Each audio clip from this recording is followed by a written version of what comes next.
topic today is megaphobia.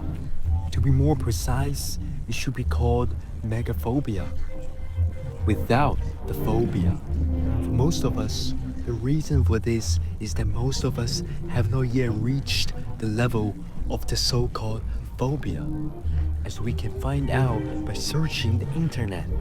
If we reach the level of phobia, it will have a very negative impact on our lives and will also be accompanied by many terrible symptoms, including but not limited to fainting, nausea, weakness in the limbs, sweating, etc., which will affect our normal psychological symptoms. In serious cases, even a huge cloud passing by the sky may cause us to panic.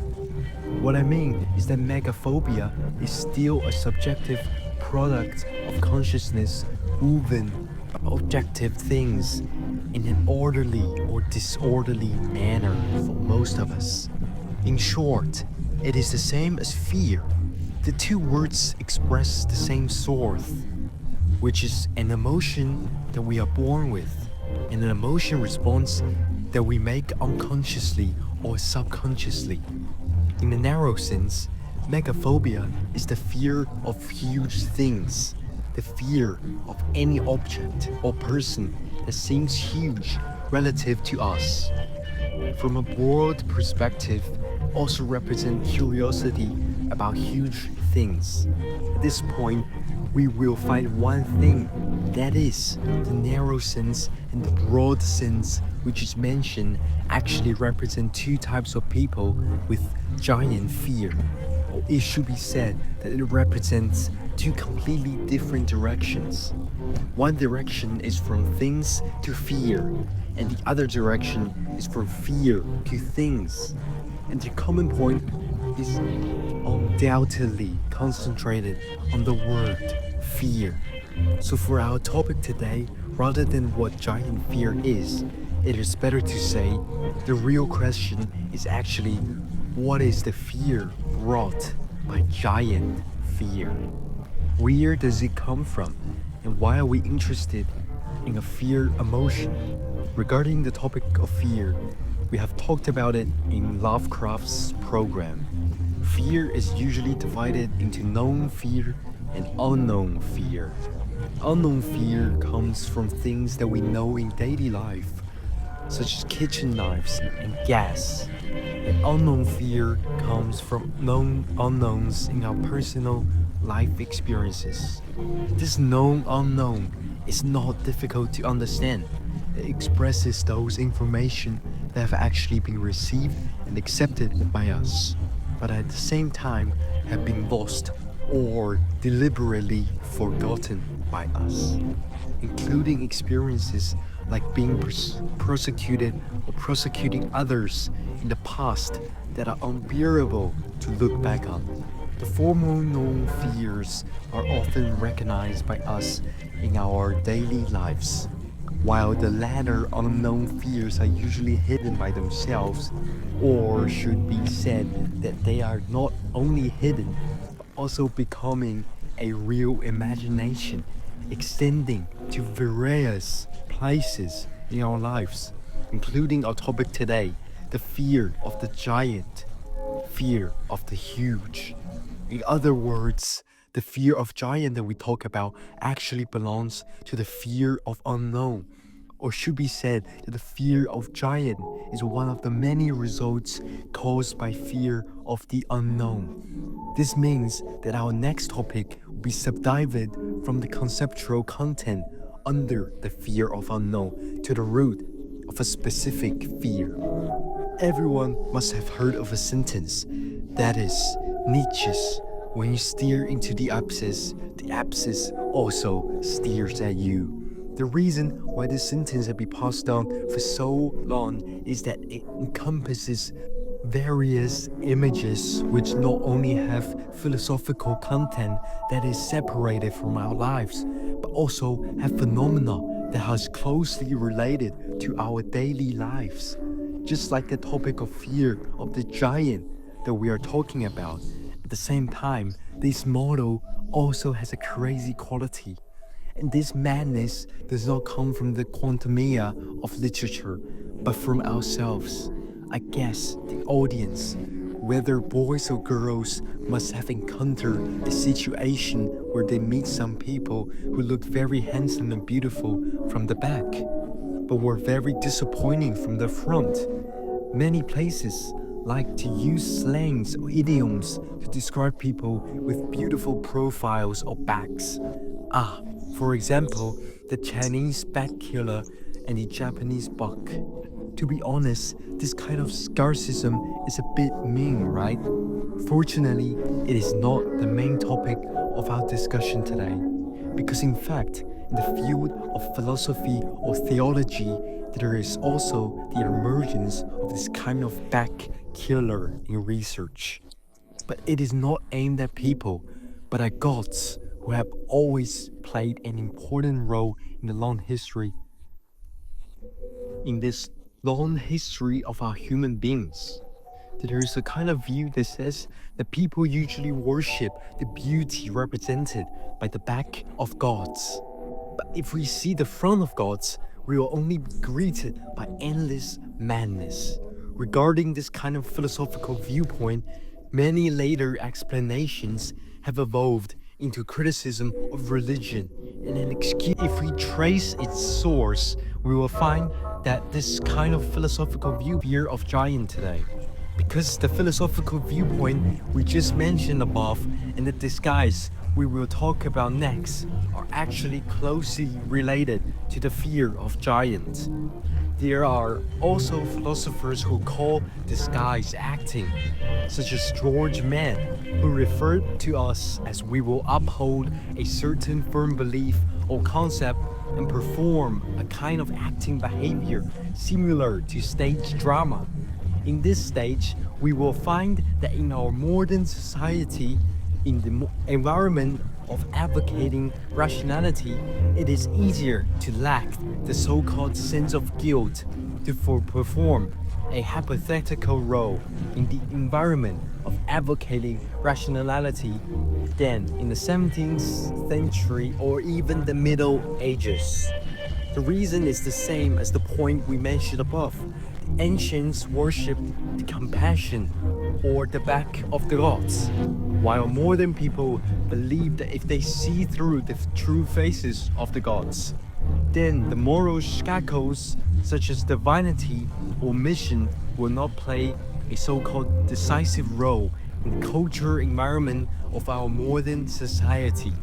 Starting from here, we will find that the kind of acting in disguise just mentioned are almost everywhere in our lives. Even we ourselves are one of them. It seems that no one can escape this vortex born from reason and busting out of reason.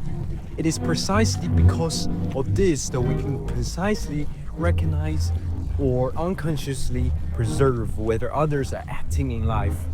And at the same time, we can concisely or unconcisely obey a kind of acting.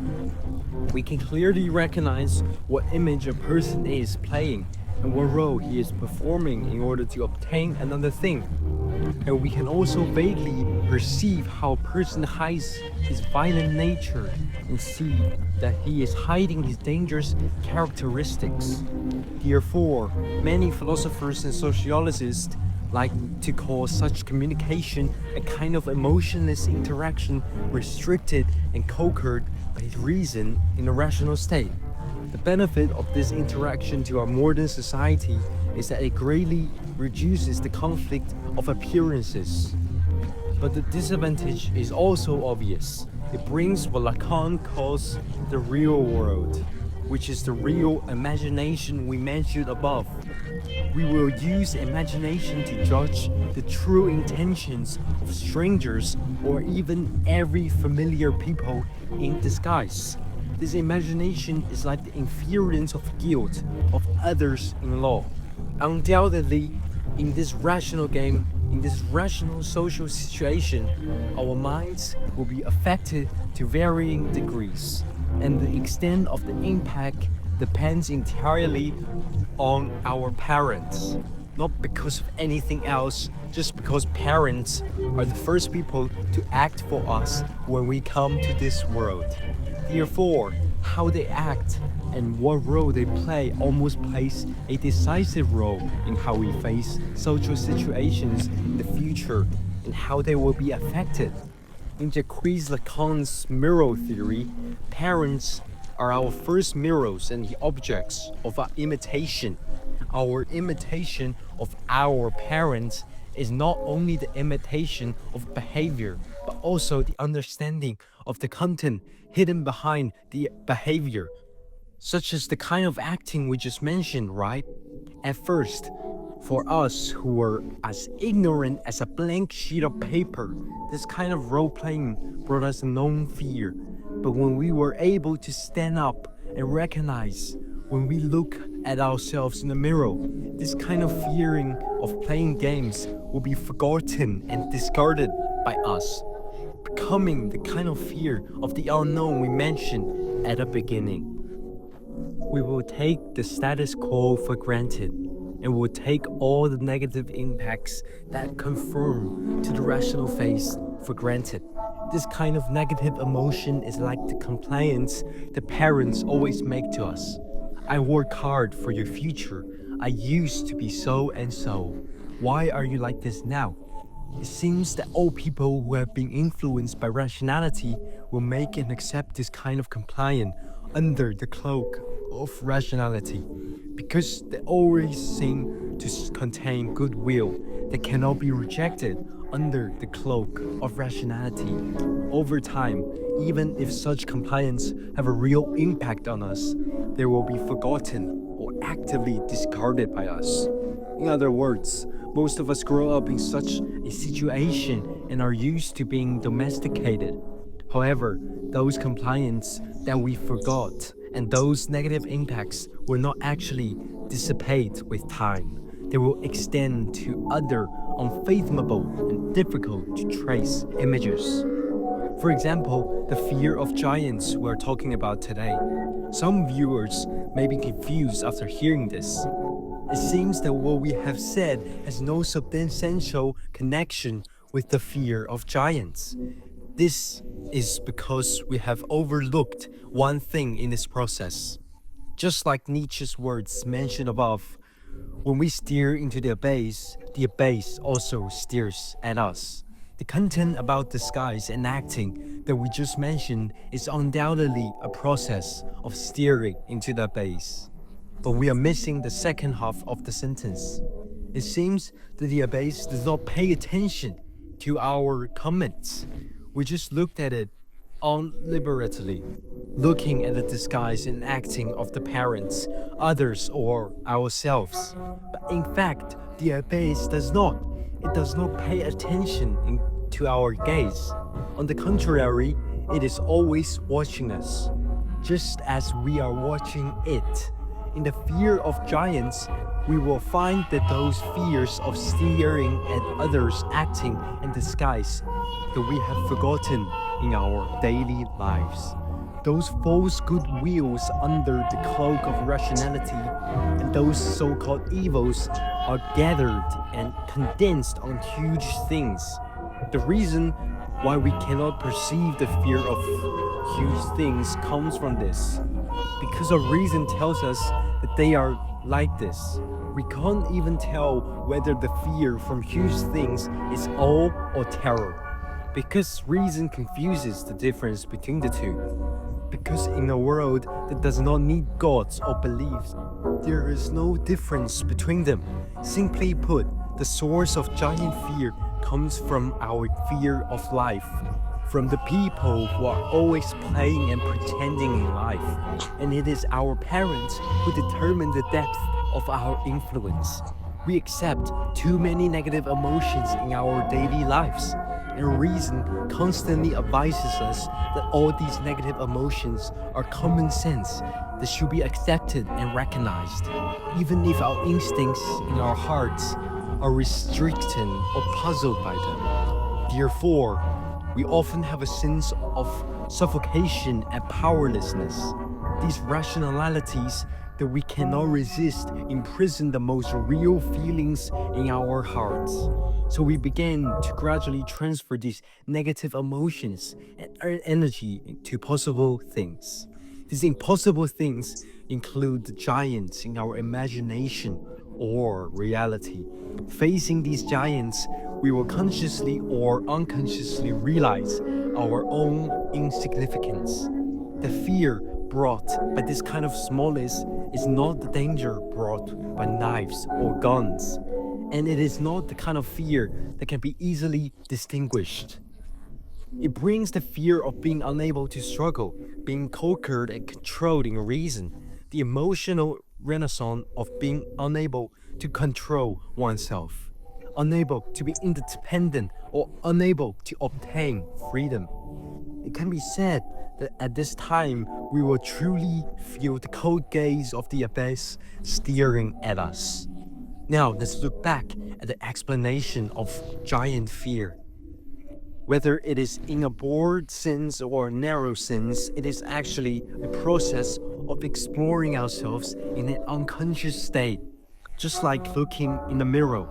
Whether it is because of fear of curiosity, insufficient, those huge things in imaginary will attack us like some beautiful bats passing by. We will be moved by the hugeness of nature, tremble because the majesty of giants, and feel the beautiful moments or the depth of fear in them, all because of the long-term accumulation of negative emotions. The emotions conquered by reason have been vented. In other words, of Nietzsche, Descartes, and Lacan, and even Hegel. The moment we are moved by the fear of giants is because we perceive the gaze of the abyss and witness the face of God that belongs to each of us. Okay, this is the end of our video about fear of giants. In fact, there are still many things I want to talk about with you. I also want to explain why every time I mention a topic like this, I have to talk about content related to parents. Some viewers may find it funny, but due to time and topic, we will not make too many hints in this video. We will definitely talk about it if we have the opportunity in the future. In short, thank you for listening and watching. See you next time. Bye.